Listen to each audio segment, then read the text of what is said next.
개척했던 우리 교회가 또 이렇게 또 아름다운 성전으로 더 넓게 또 확장하여서 오게 하신 하나님께 감사와 찬양을 올려드립니다.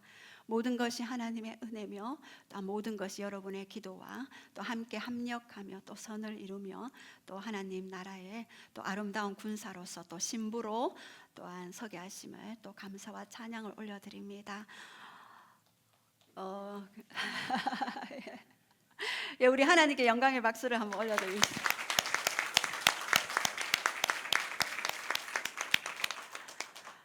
제가 한 것은 그저 예배가 좋아서 그 예배를 통해서 또 하나님을 경배하고 또 보좌에서 흘러나오는 생명수 강가에서 하나님의 아름다움이 펼쳐지는 그 하나님의 아름다운 그분의 선하심, 그분의 인자하심과 그분의 자비하심, 그 놀라우신 그 하나님의 그 성품과 그리고 권능과 그 능력이 얼마나 놀라운지 그것을 하나님의 얼굴을 구하기 위해서 날마다 예배드리기 시작했는데 여기까지 왔습니다.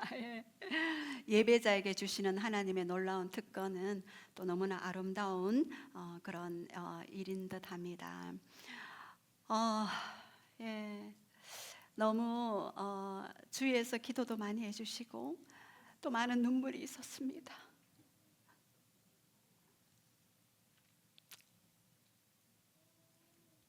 또 이 성전을 또 이렇게 사실은 여러 군데 다녔지만 요즘에는 교회라고 하면은 다 배척하고 세를 잘 안 주시더라고요. 그래서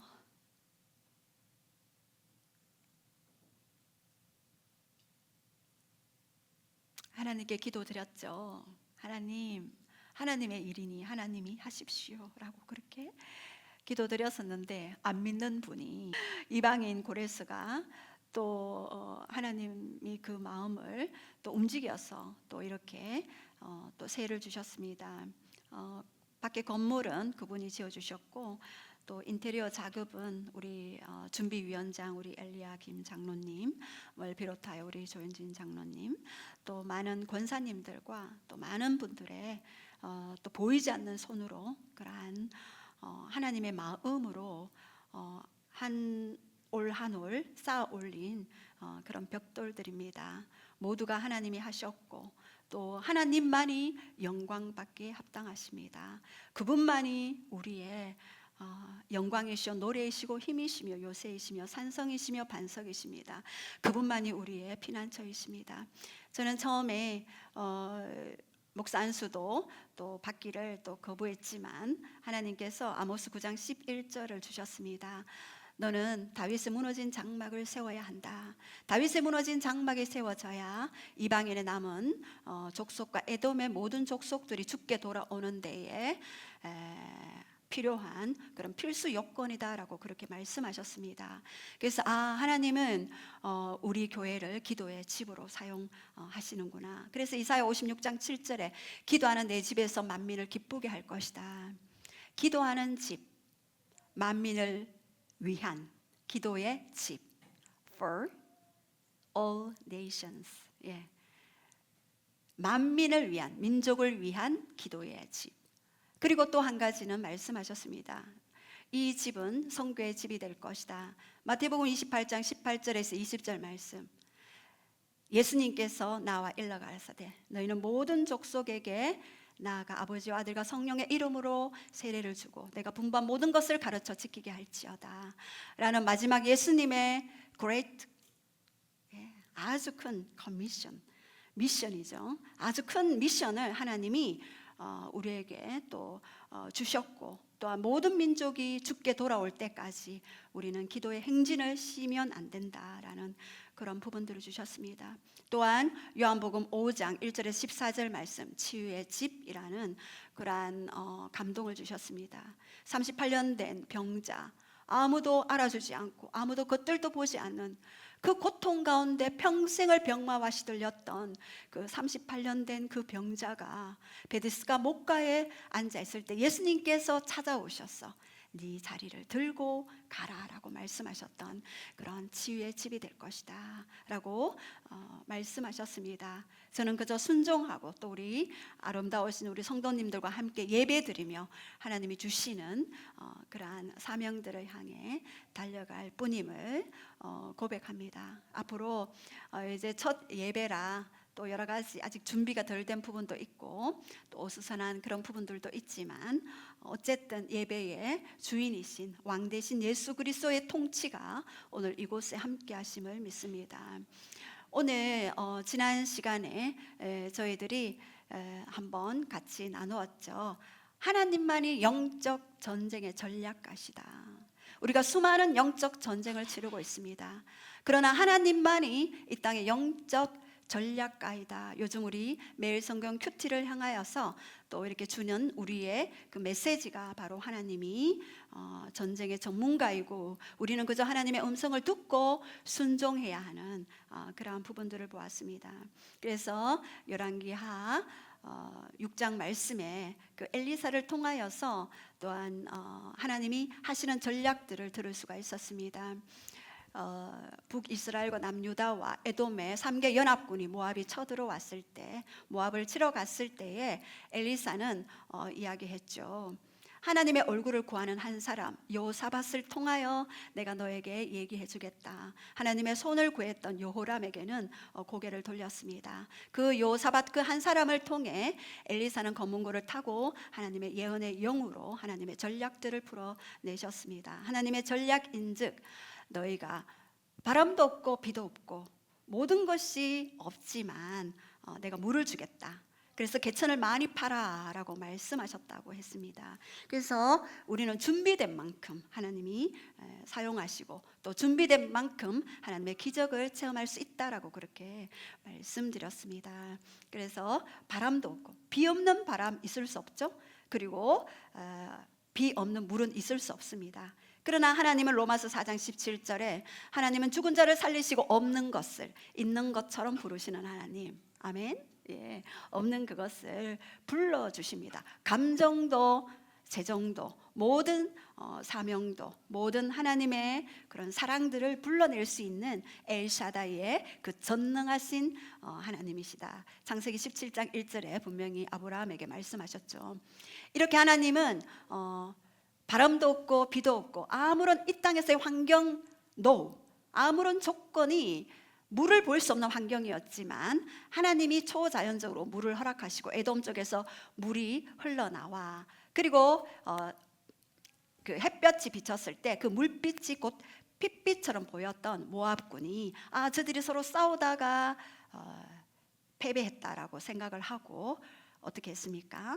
물로 퇴각하게 되는 일들 그리고 또한 적진 가운데 사마리아 그 한가운데 들어와서 이제 적군을 치려고 했을 때 3개 연합군이 오히려 모압군을 치는 그런 장면들이 있었죠. 그러나 마지막에 그 모압이 왕이 자신의 신 그모스 신에게 자신의 아들을 범죄물로 드리자 이스라엘 3개국 연합군은 경로하여서 통분하여서 다시 퇴각했다라고 했습니다. 그때 영적 전쟁에 대해서 여러분들에게 그 원리에 대해서 말씀드렸죠. 그들의 신 그모스에게 인신 제사를 드렸는데 오히려 더 이스라엘 백성들이 기도하고 경배하며 하나님의 영광으로 나아가야 하는데 퇴각해 버렸습니다.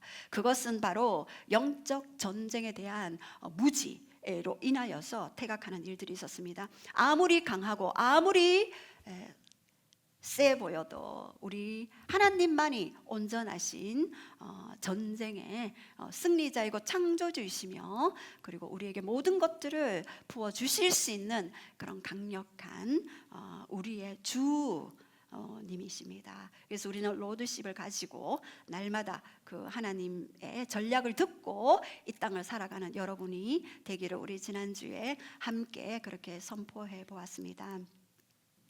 예, 오늘은 이제 추석 명절을 맞이하여서 제가 하나님의 영광을 제가 너무나 사랑하거든요. 저의 인생에서 하나님의 영광이 저의 최대의 주제였고, 하나님의 영광이 임하게 되면은 하나님의 나라, 킹덤이 임하게 되고, 또한 치유와 축사와 예언과 또 하나님의 초자연적인 전도와 그리고 하나님의 그 부흥을 부어주시는 그 원리를 저는 알았습니다. 꼭 그것보다도 하나님의 영광 안에는 하나님의 성품이 깃들고 또 하나님의 사랑, 은혜, 또한 하나님의 놀라운 아름다움이 풀어지기 때문에 하나님의 영광을 많이 구하였죠. 그래서 그것들을 좀 풀어내려고 했는데 또 명절이니까 우리 시댁 가야 하는데 이길 수 있는 그런 방법 좀 가르쳐 주세요 라고 몇몇 분이 또 말씀해 주셨습니다. 그래서 시댁 가시는 분 손 들어봐 주십시오. 손 높이 드셨네. 우리 형님 아닙니까? 예. 저도 갑니다. 예. 저기도 계시네. 네. 예. 예전에는 시댁 가는 것이 좀 부담스럽고 명절 증후군이 있죠. 예, 그러나 이 원리를 깨닫고 또 하나님의 사랑과 은혜를 깨닫고는 시댁 가는 일이 너무나 즐겁고 행복하게 되었습니다. 어떻게 그런 일이 있을 수 있습니까? 예. 저를 변화시켰다면, 완악하고 강팍하고 그러한 저를 변화시켰다면 여러분도 충분히 변화될 수 있고 또 충분히 승리할 수 있는 것입니다. 오늘 야곱 집안에서 일어난 그런 장자 이야기입니다. 그리고 또한 한 가문이 어떻게 영적 기류를 바꿀 것인가 굉장히 중요합니다. 저도 신앙의 첫 때였습니다. 저 혼자 믿었습니다. 저희 엄마 쪽은 불교 신주단지 모셨고, 저희 아버지는 강력한 그런 그쪽은 뭐 굿도 하시고 미신도 하시고 뭔가를 많이 섬기시는 그런 집안이었습니다. 여러분, 그 집안에서 어떻게 되었겠습니까? 그 가정의 고통과 아픔과 분리, 이것은 말할 수도 없는 그러한 상황이었습니다. 근데 제가 예수님을 믿게 되었죠. 그리고 저희 어머니, 아버지, 저의 잘생긴 사부님까지, 고개 들어보십시오. 사부님, 네, 우리 사부님, 그리고 우리 또 자녀들, 그리고 또 우리 친정의 우리 식구들, 또 시댁의 식구들을 다 주님께로 인도했습니다. 완전히 그 전에는 서로 다툼도 있었고 또 이렇게 남모를 민감한 어떤 눈빛도 있었지만 예수 그리스도의 그런 아름다운 사랑을 경험하고 난 이후에는 너무나 격려하고 축복하고 또 사랑하는 그러한 가정과 또 가문으로 또 변화될 수 있었습니다. 한 가정과 가문의 영적 기류를 바꾸는 것은 한 사람이면 충분합니다. 그 한 사람이 한 가정의, 한 가문의, 한 민족을 변화시킬 수 있는 강력한 그러한 영적인 그러한 하나님의 그 놀라운 권능과 또 그 사랑이 깃들여져 있습니다. 오늘 야곱의 12 아들들 중에 장자 루벤이 있었습니다. 우리 함께 장자 루벤 볼 때에 여러분들 우리가 좀 이런 영의 원리를 좀 아셔야 합니다. 이 땅에는 보이지 않는 세계가 있고 보이는 세계가 있습니다. 그러나 보이지 않는 세계가 보이는 세계를 지배한다. 우리 고린도후서 4장 18절에는 분명히 이야기합니다. 보이지 않는 것이 보이는 세계를 지배하고 있고, 그리고 고린도후서 10장 3절에서 4절 말씀은 어떠한 경관진도 파하는 강력한 그런 성령의 디바인 파워, 성령의 그 힘, 그 힘만이 모든 경관진들, 가정과 가게에 흘러내려오는, 그리고 한 민족 가운데 흘러내려오는 경관진을 파할 수 있는 무기가 바로 디바인 파워입니다. 성령의 능력입니다. 그래서 오늘 말씀을 통해 여러분이 내 힘으로는 도저히 할 수 없습니다. 지금 10년, 20년 기도했는데 안 돼요 라고 하시는 분들 됩니다. 하나님 보시기에 지극히 작은 일이라. 오늘 그래서 우리 신명기 5장 8절에서 10절 말씀 우리 먼저 한번 선포하시겠습니다. 시작. 너는 자기를 위하여 새긴 우상을 만들지 말고 위로 하늘에 있는 것이나 아래로 땅에 있는 것이나 땅 밑 물속에 있는 것에 어떤 형상도 만들지 말며 그것들에게 절하지 말며 그것들을 섬기지 말라. 나 내 하나님 여호와는 질투하는 하나님인즉 나를 미워하는 자의 죄를 갚되 아버지로부터 아들에게로 3, 4대까지 이르게 하거니와 나를 사랑하고 내 계명을 지키는 자에게는 천대까지 천인을 베푸느니라. 예, 이 말씀은 출애굽기 20장 말씀, 모세가 시내산에서 율법을 받을 때 하나님께서 1계명, 2계명으로 그렇게 주셨습니다. 신명기 5장 8절에서 10절 말씀을 통하여서 하늘에 있는 것이나 땅에 있는 것이나 땅 아래 물속에 있는 어떤 형상이든지 만들지 말고 그것에 절하지 말라라고 말씀하셨습니다. 나 여호와는 질투하는 하나님인즉, 질투는 가나, 예, 히브리어로 가나어죠. 근데 이 질투는요, 하나님의 시기가 아니에요. 하나님의 지극한 사랑에 기이한, 그러한 사랑이 너무 깊고 깊으면 나 외에 다른 누군가를 따라갈 때, 쫓아갈 때 아파하고 고통하고 힘겨워할 수밖에 없는 그 하나님의 마음을 드러내는 것이 바로 질투라는 단어입니다. 여러분, 성경을 보실 때 우리가 많은 부분들을 오해하는 부분들이 많이 있습니다. 하나님에 대한 왜곡된 이미지로 인하여서 하나님을 왜곡되이 바라보는 일들이 저희들에게 많이 있었죠. 저도 그랬습니다. 근데 이 우상 숭배는 그 배후에 악한 영들이 도사리고 있죠. 어둠의 영들이 우상 숭배를 통하여서 자신의 힘을 강화시키고 그 가정에 질병을 뿌리고 가난을 뿌리고 다툼을 뿌리고 분리를 뿌리고 그리고 온갖 죄악을 짓도록 하는 것이 요한복음 10장 10절에 도적이 오는 것은 도적질하고 죽이고 파괴시키고 멸망시키는 것이 바로 하나님의 것을 훔쳐가는 도적이 하는 일입니다. 이제 예수 그리스도를 통하여서 모든 것은 회복되었다. 영적인, 혼적인, 육적인, 환경적인 모든 신적 교환이 이루어졌으니 이제 우리는 예수 그리스도의 통치가 누가복음 오늘 17장 21절에 하나님의 나라가 여기 있다 저기 있다가 아니라 바로 네 속에 있느니라, 내 안에 있느니라. 예. 하나님의 나라는 제 안에 있습니다. 저는 이 원리를 통해서 제가 가는 곳에마다 하나님의 나라, 하나님의 통치를 이룰 수 있는 그러한 자로 설 수 있었습니다. 이것을 몰랐을 때는 환경에 눌리고 사람에 눌리고 관계에 눌리고 돈에 눌리고 눌린 인생이었습니다. 그러나 이 말씀의 원리를, 영의 원리, 내 말이 곧 영이요 생명이라고 말씀하셨습니다. 요한복음 6장 63절에 분명히 말씀을 통하여 하나님은 어떤 분임을 계시해 놓으셨죠.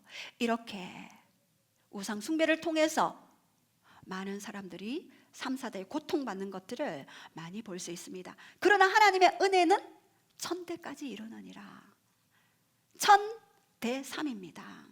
하나님의 은혜 1000, 사단의 공격 3. 누가 이기겠습니까? 은혜가 저주를 이겨버리는데 분명히 인간이 해야 할 조건들이 있습니다. 오늘 야곱의 집안에서 가게에 하나님의 나라가 임하게 될 때 방해되는 요소들이 있습니다. 이것은 바로 혼적인 영역이며 바로 영적인 영역입니다. 첫 번째, 어머니 레아의 콤플렉스가 자녀인 첫 장자인 르벤에게 전이 되는 것, 전가되는 것들을 볼 수 있습니다. 우리 첫 번째 한번 말씀 선포하시겠습니다. 창세기 49장 3절 4절 시작. 르우벤아, 너는 내 장자여 내 능력이요 내 기력의 시작이라.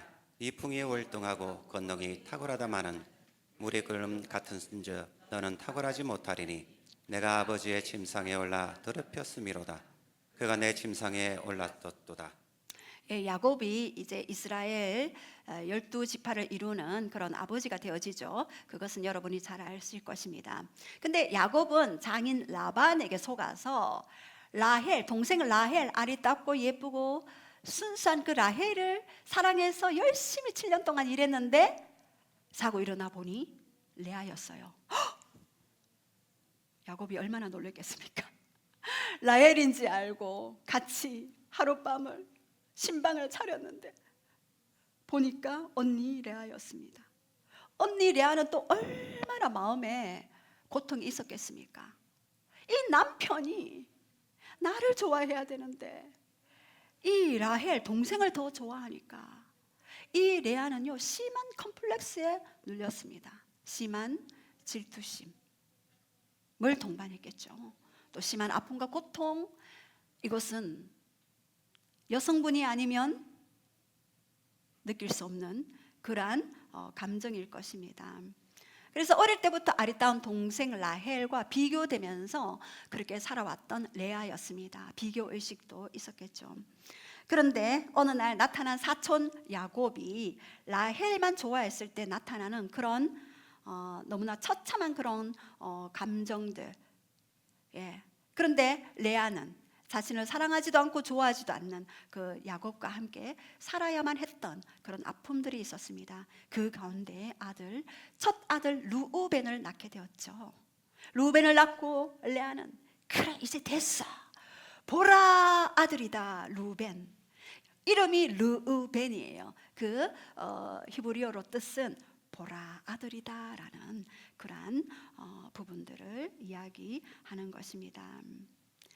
일단 결혼한 레아는 야곱의 마음을 사로잡기 위해 끊임없이 노력했겠죠. 그러나 좀 해서 이 야곱의 마음은 라헬, 동생 라헬에게서 떠날 수 없었던 그러한 부분들이 있었습니다. 이제 아들을 낳아 그 아들에게 이제 창세기 29장 32절 우리 한번 그 이름의 뜻을 우리 한번 선포하시겠습니다. 시작. 그 이름을 루벤이라 하여 이르되 여호와께서 나의 괴로움을 돌보셨으니 이제는 내 남편이 나를 사랑하리로다. 여기에서 루벤이라 이름하면서 나의 괴로움을 권고하셨으니, 여기서 괴로움은 misery입니다. misery, 고통이라는 뜻이죠. 정신적인 고통이 심하다라는 뜻이죠. 예전에도 제가 한번 이 부분을 말씀드린 적이 있는데, 여러분 미저리 영화를 꼭 한번 보십시오. 이 한 여인이 편집증 증세로 한 남자를 사랑했을 때 나타내는 그러한 결과가 어떻게 되는지. 그 남자는 다리가 부러졌고 그리고 완전히 죽음의 위기까지 갔습니다. 그러나 극적으로 탈출할 수 있었던 영화 미저리가 있습니다. 그 영화를 꼭 한번 보셔도 좋을 것 같습니다. 인간을 이해하는데, 그 감정을 이해하고 그 마음을 이해하는데 굉장히 좋을 것입니다. 이렇게 엄마 레아가 아기의 필요와 욕구를 세워주는 대상이 되는 대신 어린아기 르벤이 엄마의 욕구를 채워줘야만 하는 이 관계가 대상이 거꾸로 되어 버렸습니다. 그래서 이러한 관계 대상이 그 구도가 바뀌어진 이러한 부분들을 통해서 이제 르벤은 오히려 양육받아야 하고 오히려 엄마의 그런 사랑을 받아야 할 이 르벤은 오히려 엄마의 보호자가 되어졌던 그렇습니다. 이 레아는 첫 아이 르벤을 낳은 후 어떻게 하면 잘 양육할까, 어떻게 하면 이 아이를 잘 키울까라는 기보다는 어떻게 하면 남편의 마음을 내게로 돌이킬까 하는 그런 고통 가운데 르벤은 너무나 힘든 그런 삶을 살았을 것 같습니다. 또한 르벤 밑에 연년생으로 또 남동생 3명이 있었죠. 누구죠? 시몬, 레위, 유다죠. 이렇게 자기도 어린 아이인데 남동생을 또 3명이나 놓았으니 자기가 그 남동생을 또 돌보는 양육자, 대리 양육자가 되는 그러한 아픔을 경험했을 것입니다. 이제 야곱이 르벤을 통하여서 창세기 49장은 야곱이 12아들들에게 예언하는 내용입니다. 예전에 아버지가 자녀에게 예언하는 그 예언은요, 분명히 그 예언대로 성취되고 이루어졌습니다. 그 내용이 조금 전에 우리가 보았던 내 기력의 시작이다라고 했어요. 장자를 가리키는 수사학적 표현입니다. 내 기력이 시작이다. 그리고 위풍이 월등하고 권능이 탁월하다. 이것은 바로 모든 것이 너가 킹하고 잘생기고 너무나 멋진 그런 장자였다. 그리고 물의 끓음 같았다. 그렇게 장자였고 킹카였고, 구약시대의 모든 장자는요 다른 모든 아들들보다 2배의 몫을 차지할 수 있는 그러한 가정의 제사장적 계승직을 가질 수 있는 자였습니다. 그리고 가족을 통솔할 수 있는 통솔권도 가지고 있었던 것입니다. 근데 물의 끓음 같은즉 이 아마 루벤이 이렇게 조급하고 그리고 또한 마음에 심한 갈등으로 인하여서 그런 아버지가 엄마를 대하는 그러한 관계를 통하여서 자기 안에 분노가 이렇게 끌어올랐을 것 같습니다. 저희 아버지도 저희 어머니를 사랑해 주지 못했어요. 저희 사부님은 저를 너무나 사랑해 주셨지만 저희 아버지는 저를 이렇게 저희 어머니를 이렇게 사랑하지 못하고 이렇게 조금 이렇게 다툼이 좀 있었습니다. 그때 그것을 바라보는 자녀의 마음은 고통과 아픔과 슬픔이 올라오게 돼요. 그리고 정서적으로도 불안하게 되는 것이죠. 이것이 부부간의 친밀함을 통하여서 흘러내려오는 자녀의 영적 그리고 정서적 그리고 육체적인 그런 안정감을 누릴 수 있는 그러한 부분들을 줍니다. 여기에서 탁월하지 못한다. 이 루벤은 커서 어떤 사건이 있었냐 하면 아버지 야곱의 첫 빌라와 그런 통관을 하는 그러한 일들이 있었습니다. 그래서 너는 탁월치 못할 것이다. 네가 장자고 너의 모든 것들을 가질 수 있었겠지만 이제는 너는 그러한 사건들을 통해서 너는 탁월치 못할 것인데 루벤 지파에서는 어떠한 사사나 어떠한 왕이나 어떠한 임금도 나오지 않았습니다. 그래서 광야 시대 지도자 중에 루벤 지파에 다단과 아비람이 있었으나 고앗 자손에 속한 고라와 함께 충동적으로 모세에게 대적하다가 멸망당하는 그러한 일들이 있게 되었죠. 이렇게 너는 탁월치 못할 것이다. 루벤은 얼마나 자기는 그러고 싶지 않았겠죠. 어릴 때 자기도 사랑받고 싶었고 자기도 장자로서 부모님에게 효도하고 싶지 않았겠습니까? 그러나 그에게 어릴 때 알 수 없는 그런 고통으로 인하여서 커서는 그러한 분노들이 또한 탁월치 못함으로 드러나는 그러한 상황 가운데로 갈 수밖에 없었습니다. 이제 남편의 사랑을 받기 위해서 강박적으로 연년생 아들을 낳았던 이 어머니 레아는 루벤을 여유있게 사랑하며 또 여유있게 지도하며 또 훈육하며 또한 무조건적인 사랑과 그리고 또한 어떤 훈계나 이러한 부분들이 제대로 양육받지 못한 이 루벤의 그런 아픔, 장자권을 제대로 이루지 못하고 유다에게 줄 수밖에 없었던 그런 고통이 루벤에게 있었습니다. 이렇게 루벤은 커서도 몸은 어른이지만 그 마음은 어린아이가 있었습니다. 그것을 바로 내면 아이라고 하죠. 몸은 어른인데 마음은 이렇게 작은 것에 잘 토라지고 아마 그랬겠죠. 또한 어떤 작은 것에 잘 이렇게 감정을 또 드러내는 그러한 성인 아이로 자랄 수밖에 없었습니다. 저는 루벤의 그런 인생을 보면서 참 어릴 때 그 양육이 잘 됐다면 이 루벤이 장자의 그러한 권을 하나님 앞에서 계승하지 않았을까 하는 그런 생각도 해봤습니다. 루벤은 맞이였죠.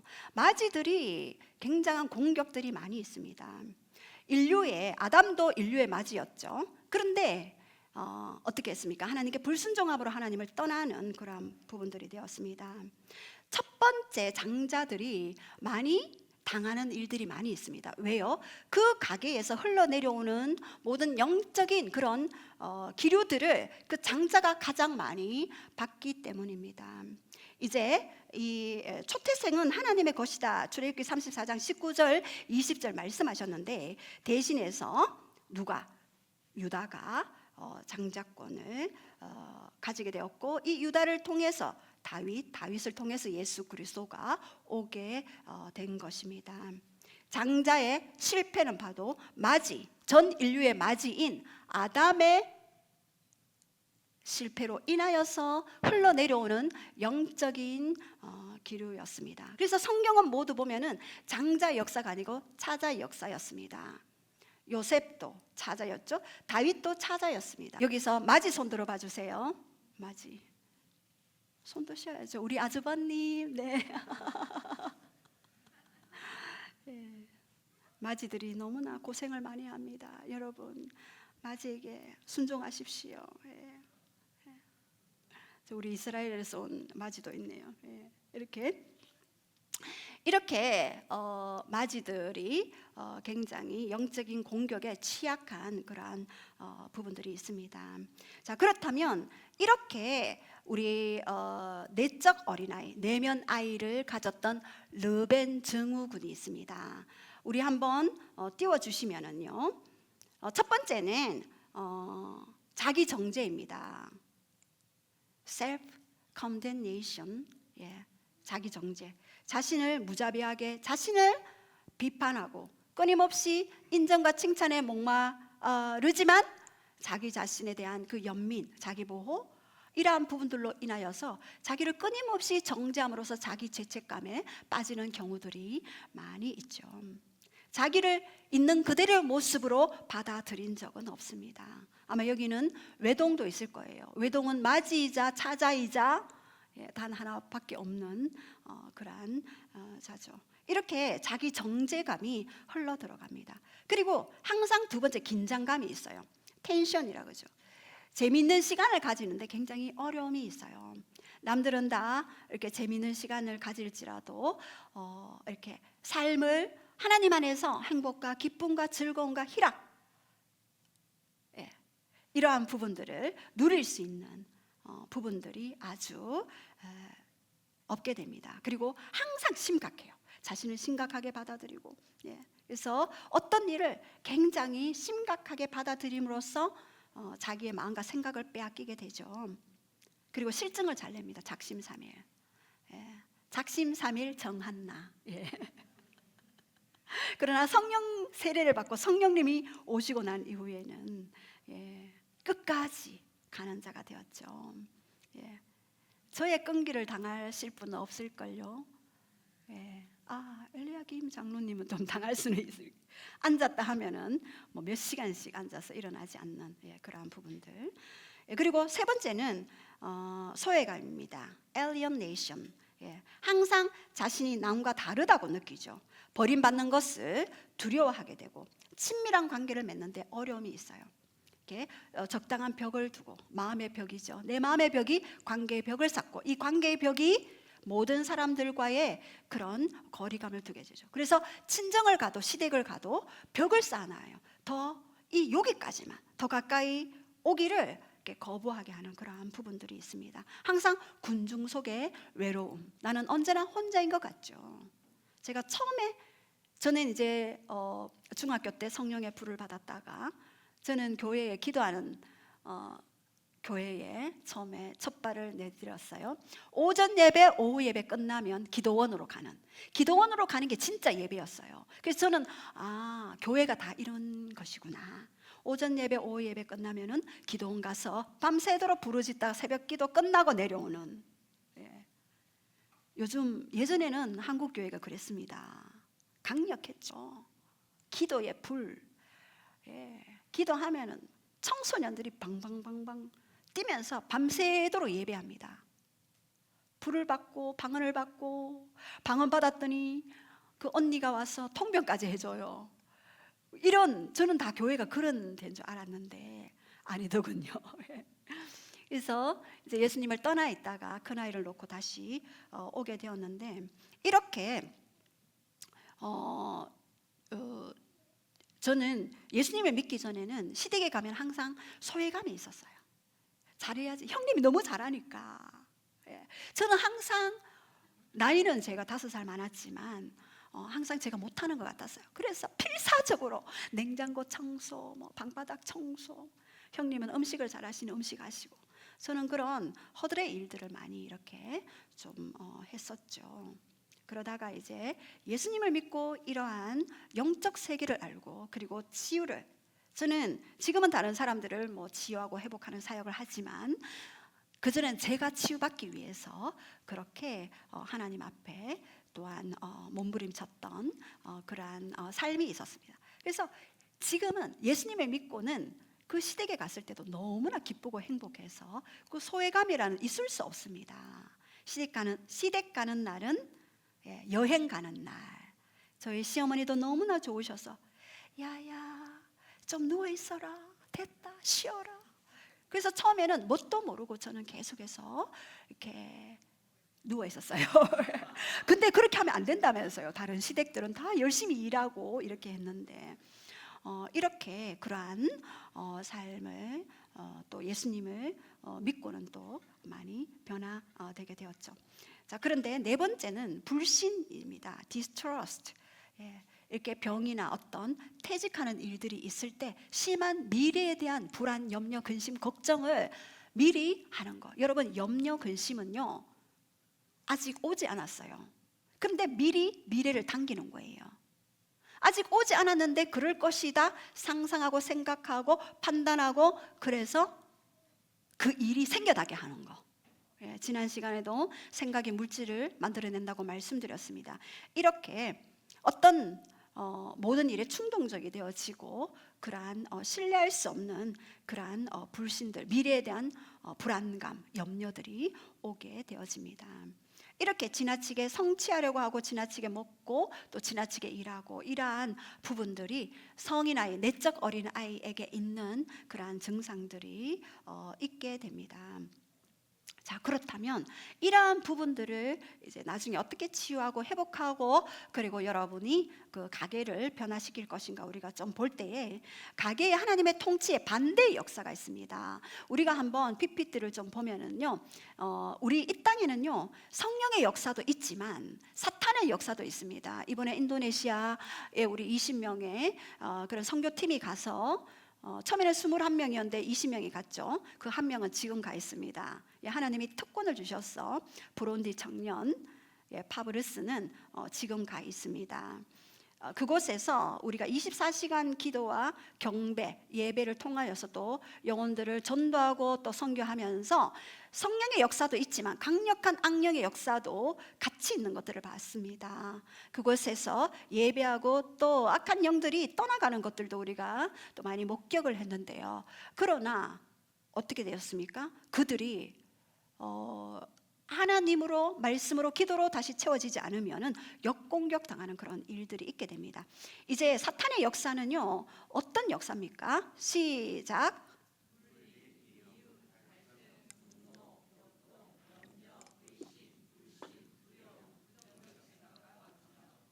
이렇게 계속해서 분리시켜요. 이간하고 분노하게 하고 격동하게 하고 의심하게 하죠. 그래서 하나님과 또 멀어지게 하고 하나님의 사람들인 그런 가족과도 멀어지게 하는 그러한 어둠의 역사들이 있습니다. 그러나 성령의 역사는요, 시작.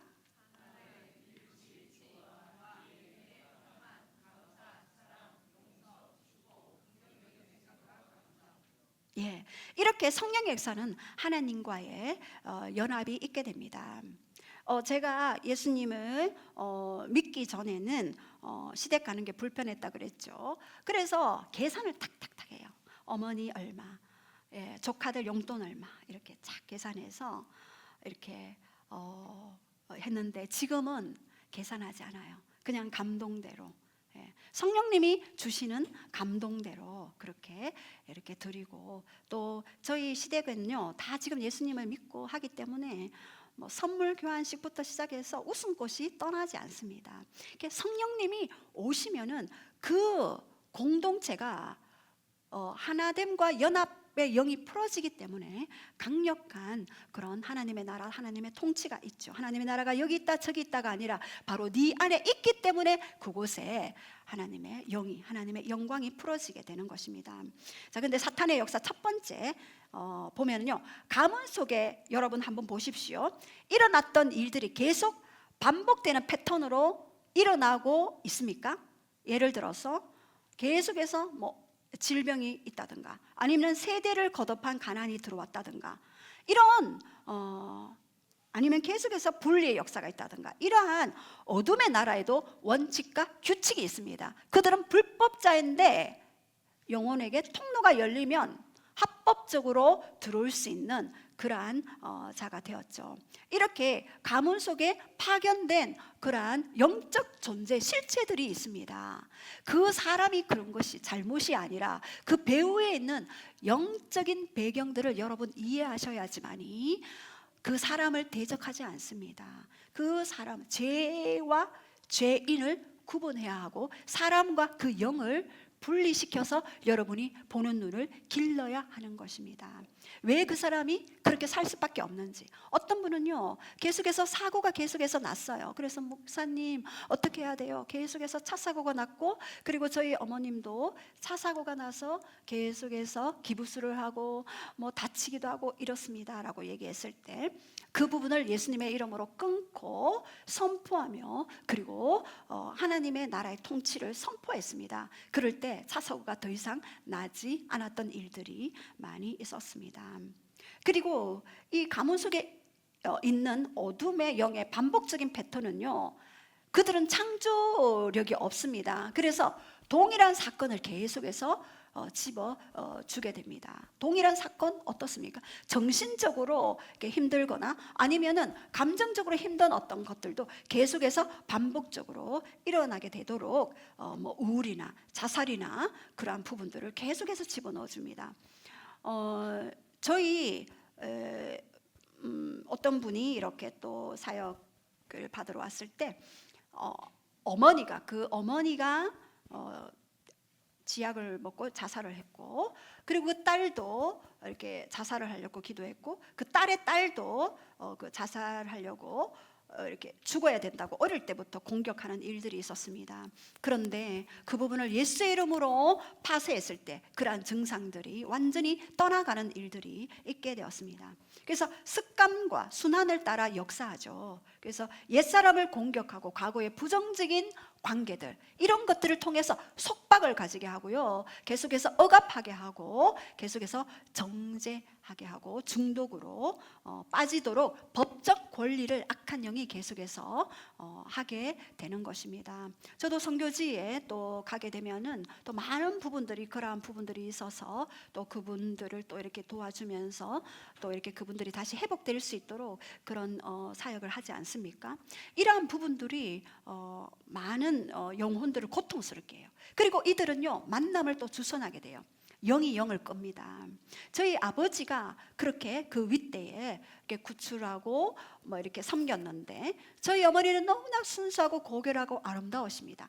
그런데 저희 어머니가 이렇게 신주단지를 모셨던 그 가정에서 영이 끄는, 그래서 그 가게에서 태어난 저는 얼마나 고통받았겠습니까? 예. 죽음의 역사가 떠나가지 않았습니다. 이렇게 그 영의 원리를 여러분 알고, 여러분이 이번에 이렇게 친척들을 만날 때 미리 이러한 부분들을 분별하여 기도하시고 끊어내며 그리고 나아가시기 바랍니다. 자, 성령의 역사는요, 바로 이렇게 첫 번째 영적 게으름을 피우지 말아야 하는 것입니다. 베드로전서 5장 8절에 시작. 너희 대적들을 말씀하겠소. 우는 사자같이 돌아다니며 산길자를 찾나니 근신하라 깨어라. 예, 여기 마귀는요, 너희 대적자다 그랬습니다. 하나님은 우리를요, 하나님의 편으로 우리를 안으십니다. 그러나 마귀는 항상 우리에게 대적하는 일들을 하게 됩니다. 그리고 우는 사자같이 두루 삼킬자를 찾는다 그랬습니다. 여러분, 사자가 먹잇감을 어떻게 잡습니까? 처음에 동물의 왕국 보면은요, 목을 탁 잡더라고요. 목을 잡아서 끝까지 그 피가 다 흘러갈 때까지 잡고 안 놔주거든요. 그러한 어둠의 역사는 그렇습니다. 그러나 성령의 역사는요, 예수 그리스도의 이름으로 그러한 부분들을 파쇄할 수가 있는 거죠. 그래서 하나님의 권세로 강력히 대적해야 합니다. 야고보서 4장 7절에도 시작. 그런즉 너희는 하나님께 복종할지어다. 마귀를 대적하라. 그리하면 너희를 피하리라. 여러분, 마귀는 대적해야 합니다.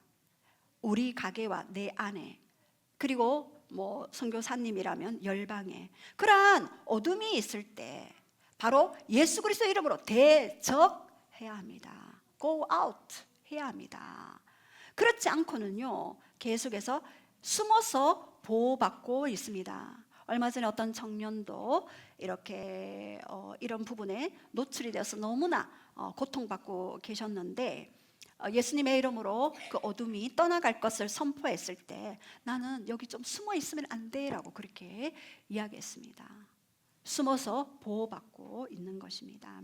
이렇게 교회는요, 마귀의 경관진을 함락시키고 마귀의 계획을 무산시키며, 그리고 모든 두려움 없이 승리케 하는 것이 바로 성령의 역사입니다. 자, 그렇다면 이렇게 영의 세계에서 영적인 부분만 우리가 해결하면 되는가? 예. Yes, no와 no. 노우죠. 예. 자, 그렇다면 네 번째, 말씀의 원리에 벗어난 관계 질서 우리 한번 보겠습니다. 에베소서 4장 25절에서 26절 시작. 이웃과 더불어 참된 것을 말하라. 분을 내어도 해가 지도록 분을 품지 말라. 예. 분을 낼 수는 있다. 그러나 해가 지도록 분을 품을 때 어둠의 통로가 될 수 있다. 에베소서 4장 28절에 32절은 악독, 노함, 분냄, 떠드는 것, 비방하는 것 버리고 서로 친절, 불쌍히 여기며 용서하라. 예, 이것은 삶의 자세를 이야기하는 것입니다. 여러분, 에베소서 2장 10절에는요, 하늘과 땅이 그리스도 안에서 어떻게 한다고요? 통일됩니다. 뜻이 하늘에서 이루어진 것 같이 땅에서도 이루어지다. 하늘의 뜻은 다 이루어졌어요. 근데 땅의 그 뜻이 이루어지고 성취되려면 어떻게 해야 됩니까? 땅에서 제정하신 하나님의 그런 법칙들을 우리가 순종하고 순응할 때 되어지는 것입니다. 에베소서 5장 22절 시작. 아내 남편에게 복종하길 주께 하듯 하라. 예, 아내는 남편에게, 예. 여기 아내들 계십니까? 예. 저는 이렇게 아내들을 많이 이렇게 훈련을 시키죠. 남편에게 복종하셔야 합니다. 그것이 성경의 원리입니다. 만약에 잘 되지 않을 때 내가 왜 그런지 성령님께 물어보고 그 원인과 그 뿌리를 제거해야 합니다. 예. 여기에 관한 것은 제가 드릴 말씀이 너무나도 많이 있습니다. 그러나 시간 관계상 생략하겠습니다. 예, 에베소서 5장 25절에는 남편 아내에게 교회를 위해 자신을 주신같이 사랑하라. 예, 아내는 남편에게 복종하고 또 남편은 아내에게 교회를 위해서 자신의 핏값을 치른 그 예수 그리스도의 그 헌신과 그 사랑이 반드시 수반되어야 합니다. 예. 아멘. 예. 자, 이렇게 에베소서 5장 25절에는 이런 부부간의 관계 질서에 대해서 말씀하십니다. 또 에베소서 6장 1절에는 시작. 자녀는 부모에게 순종하라. 예, 자녀는 부모에게 순종하라. 예전에 순종의 법칙에 대해서 우리 한번 다뤘습니다. 순종할 때 네가 땅에서 잘되고 장수하느니라라는 그러한 부분들이 풀리게 되죠. 에베소서 6장 4절 시작. 부모는 자녀에게 노엽게 말고 주의 교훈과 훈계로 양육하라. 예, 부모는 자녀에게 또한 주의 교훈과 훈계로 양육하라라고 그렇게 말씀하십니다. 또 에베소서 6장 5절에는 시작. 종은 상전에게 성실한 마음으로 그리스도께 하듯 순종하라. 예, 종은 상전에게 죽게 하듯 하라. 일터에서 주님께 대하듯 그 상전에게 대하면은요, 요셉이 그러하지 않았습니까? 그래서 요셉은 가는 곳마다 노예 신분이었지만, 그리고 또한 감옥의 죄수의 신분이었지만 죽게 하듯 했을 그 요셉을 통하여서 애굽의 총리의 자리에 오르게 하셨죠. 여러분, 작은 일에 충성하는 자가 비로소 큰 일에 충성할 수가 있습니다. 내가 작은 일 말고 큰 일 먼저 할 거야 라고 생각하시지만 그렇지 않습니다. 하나님은 저에게 어느 시즌에는 너는 모든 것을 내려놓고 남편을 섬겨라 할 시즌이 있었습니다. 또 어느 시즌에는 모든 것을 내려놓고 외국에서 이제 들어온 아이를 너는 집에서 홈스쿨링을 하라라고 했던 그런 시절도 있었습니다. 이렇게 그런 질서들이 풀어져야 하는 것입니다. 에베소서 6장 9절에 시작. 상전은 종에게 위협을 거치라. 예, 상전은 종에게 위협을 거치라. 너무나 힘들게 하는 그런 이렇게 직원이 있었습니다. 그래서 사부님이 너무나 힘들어하는 매일 과부를 해둘라 하고. 그래서 사부님이 너무나 고통스러웠을 때 제가 그렇게 했습니다. 예, 드립시다. 가불에 드립시다. 얼마나 힘들겠습니까? 이렇게 얘기를 했죠. 이렇게 부부 사이 그리고 부모와 자녀 사이, 종과 상전과의 그런 사이가 이 관계에서 그런 질서들이 말씀의 원리에 풀어질 때에 우리는 하나님의 나라, 하나님의 킹덤이 그곳에 더 강력하게 열리는 것들을 많이 보고 있습니다. 자, 그렇다면 구체적으로 여러분 치유의 방법에 대해서 첫 번째 우리 고통을 직면하라. 예.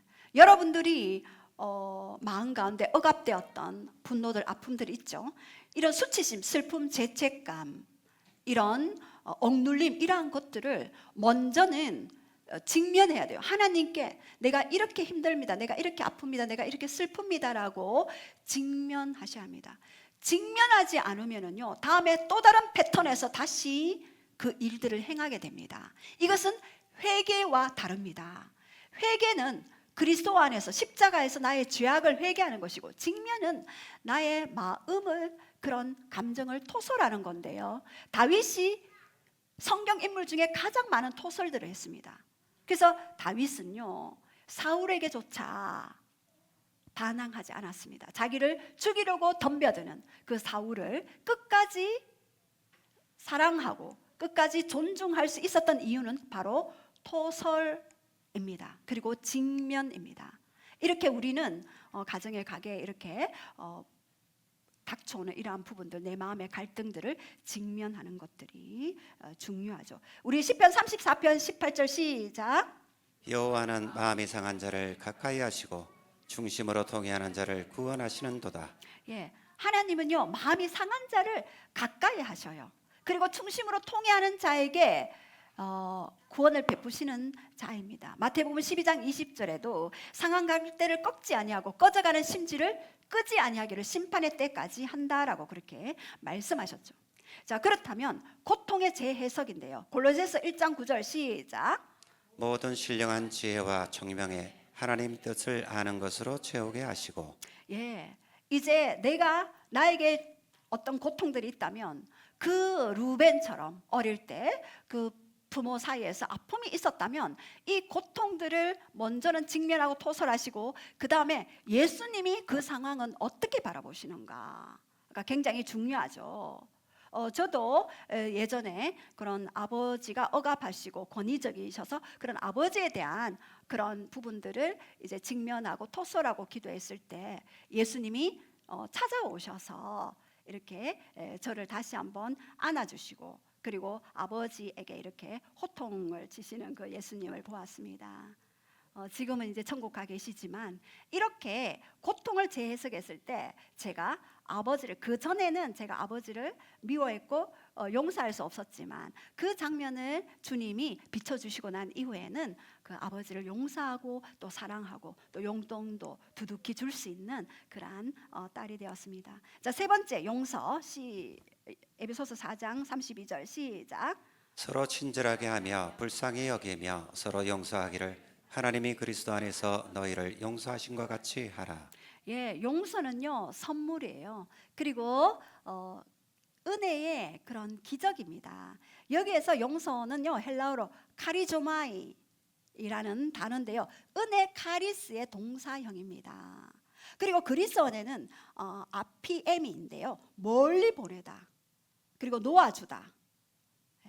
다른 사람이 나에게 진 빚을 멀리 보내주는 거예요.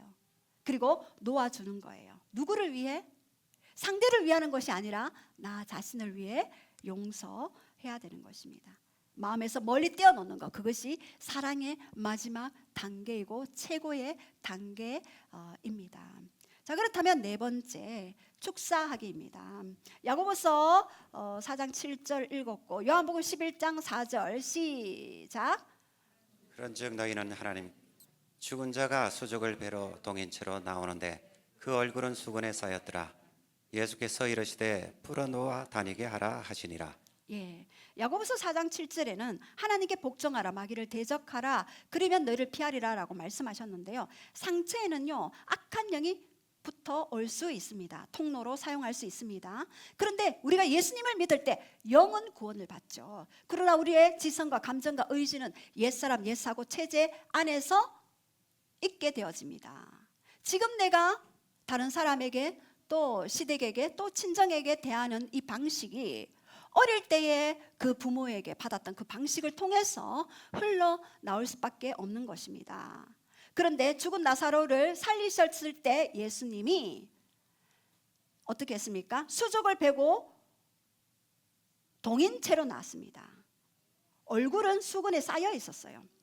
여전히 영은 구원받았지만 이 수족이 붕대에 감겨 나오는 그러한 부분들 풀어놓아 다니게 하라. 치유의 여정은 과정이 있습니다. 풀어놓아 다니게 되는 그러한 시간들이 필요한 것입니다. 이제 영은 구원받지만 혼은 우리가 계속해서 성화의 과정을 통해 치유의 과정을 통해 회복되어지는 것입니다. 자, 마지막으로 정체성 세우기 마태복음 3장 17절 시작. 하늘로부터 소리가 있어 말씀하시되 이는 내 사랑하는 아들이요 내 기뻐하는 자라 하시니라.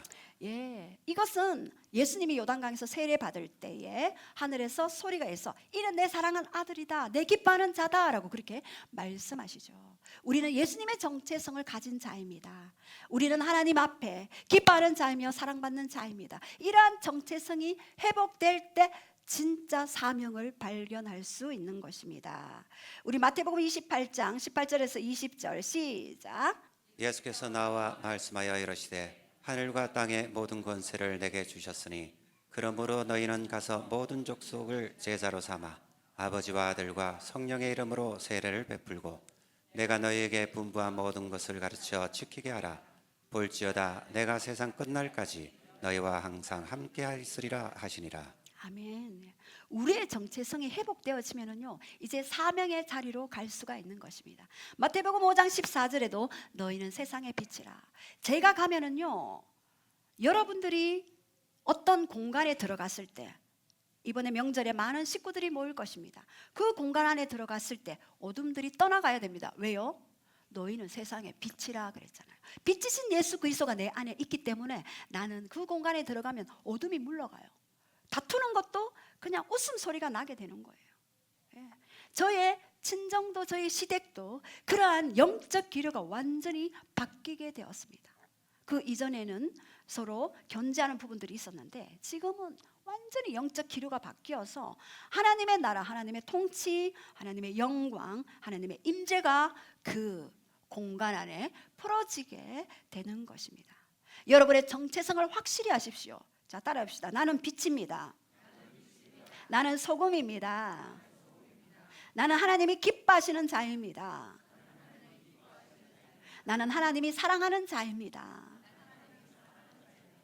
그랬을 때 마지막 예수님의 대위임 명령을 우리는 수행할 수 있는, 그곳에서도 강력하게 모든 민족에게 복음을 증거하며 아버지와 아들과 성령의 이름으로 세례를 주며 예수님이 가르치고 분반 모든 것들 지키게 할 수 있는 그러한 강력한 하늘의 사람이 될 수가 있는 것입니다. 우리 오늘은 좀 특별하게 여러분들에게 자기 자신을 좀 볼 수 있는, 우리가 좀 기도를 하는데 기도하기 전에 우리 좀 나눠주시기 바랍니다. 나는 뭐 상처 없는 것 같은데, 나는 뭐 없어 이러시는 분들 한번 체크해 보시고, 그리고 그 체크하시면서 우리 식구들이 모였을 때 뭔가 예민한 단어들이 오간다. 그러면은 이것이 왜 그런지 여러분 미리 그 부분을 뽑고 치유하고 회복되어서 이렇게 명절에 사람들, 친척들을 만나서 오히려 하나님의 사람으로, 빛으로 그들의 어둠을 물러내기 위해서는 내 안의 어둠을 먼저 해결해야 되겠죠. 마음 발견하기, 뿌리 찾기인데요. 다른 사람이 내 마음을 알아주지 못할 때 화가 난다. 내가 무시당하고 있다고 느낄 때, 내 말이 무시당한다고 느낄 때 화가 난다. 내가 중요하다고 생각하는 것을 이야기할 때 목소리를 막 높인다. 나는 상대적으로 행복하다가 느끼다가도 갑자기 기분이 확 바뀔 때가 있다. 나는 화가 났을 때 머릿속으로 나를 혹은 남을 저주하는 말을 되뇌인다. 다른 사람이 나를 우선시하지 않을 때 나는 화가 난다. 또 다른 사람이 내게 지시한 대로 하지 않을 때 화가 난다. 나는 주어진 상황에 통제할 수 없을 때 화가 난다. 나는 화가 났을 때 다른 사람의 말이 귀에 들어오지 않는다. 나는 다른 사람의 결정을 재빨리 알아챈다. 나는 내 자신이 다른 사람들에 대해 부정적으로 혹은 비판적으로 이야기함을 발견한다. 나는 자격이 없어 라는 문구가 마음속에 자주 떠오른다. 나는 내 삶이 다른 사람보다 아유, 나는 왜 이렇게 힘들까라고 그렇게 느낄 때가 많다. 나의 아버지가 어머니에게 대하는 걸 보면서 나는 상처받았다. 나는 텔레비전 앞에서 혼자 남겨지거나 다른 사람들을 돌보는 경우가 많았다. 예, 이 부분들을 우리 수요 훈련 학교에서는 이 부분을 좀 해서 이제 하나도 없습니까? 우리 이렇게 할 때마다 할 때마다 조금씩 나오죠. 자, 그렇다면 이러한 부분들을 우리가 우리 찬양 한번